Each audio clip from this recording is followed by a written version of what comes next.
Good afternoon, this is James Dellner with Dellner Wood Products. Right now we're going to talk a little bit about blades here. Blades are a vital part of the sawmill. As you can see, I run an induction hardened blade here. They induced the blades here, or the teeth of the blades here, to get a nice hard cutting surface. That way it gives you some longevity for cutting through, gives you a little bit of longer life, like if you're cutting dirty logs and stuff like that. It's not as good as what a carbide blade would be, but it's better because it still gives you the flexibility of the spine here of the blade. Main thing is with these blades is don't push them when they get dull. From what I noticed, when you push a blade when it gets dull, it builds up heat. When it builds up heat, it causes stress in the blade. And what the stress does is stress fracture right here in the gullets, and it'll eventually break the blade there.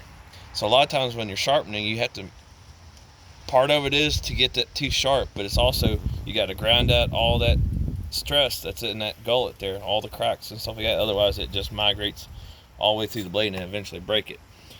A big thing is too, a blade will give you signs that it needs to be sharpened or replaced.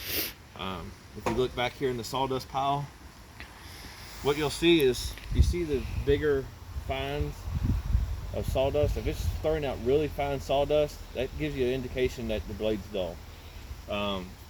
With my blades, it seems like the indication is, if it's sharp, it's throwing out chunks of sawdust. So it's taking, 4 or 5, or when it's coming through, it's cutting, it's grinding that whole way across that log, and it's filling that gullet up, and it actually packs it. It makes like little pellets almost, and it's throwing it out. And that's a good indication that your blade's cutting the way it's supposed to be. If it's starting to throw real fine sawdust and it's getting in the air and just making a real mess and just wafting everywhere, that's a pretty good sign that your blade is getting dull and needs to be replaced. Another thing too is, I run 8-degree blades. A lot of people say 10 degree, 7 degree, 4 degree. Seems like the Cooks are a 8-degree blade, which I really like because it cuts real nice and smooth. They seem to have the best set right out of the box. A lot of the others I run are 7 degrees. You do slow down a little bit, but I think if you're not commercial sawing, I don't think you're gonna notice that big of a difference. I think you're gonna be more happier because you can just set up your sharpener and just run 1 degree and just sharpen all the blades and be done with it. Another thing is,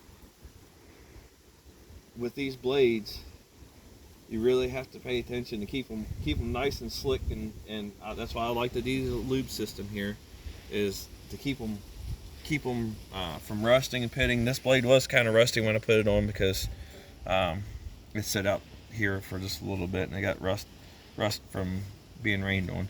But that's why I like diesel fuel. When you store your blades, wipe them down with a little bit of diesel fuel, or spray them down with WD-40 or something, just to kind of keep them smooth, because then that way the pits and sawdust and stuff doesn't build up on them. Set is pretty important with these saw blades, but from what I've noticed, if you sharpen them once or twice, usually unless you hit rocks or something like that, the set doesn't come out of the blade. So I got a setter. I honestly haven't used it that much, because by the time 2 or 3 sharpenings is up, it seems like the blades are breaking. So I'm experimenting around with a couple of different manufacturers of blades to see kind of what's best. I can tell you, Jerry's Resharp down in, I believe it's Tennessee, is a really good company. Seems like they sell a pretty good blade. They seem to be a little bit rougher on the set, so they're not cutting quite as smooth on the hardwoods, but it's kind of a trade-off. So hopefully that helps a little bit, and we'll do another informational video, try to help some people out there from what I've learned and what I picked up along the way.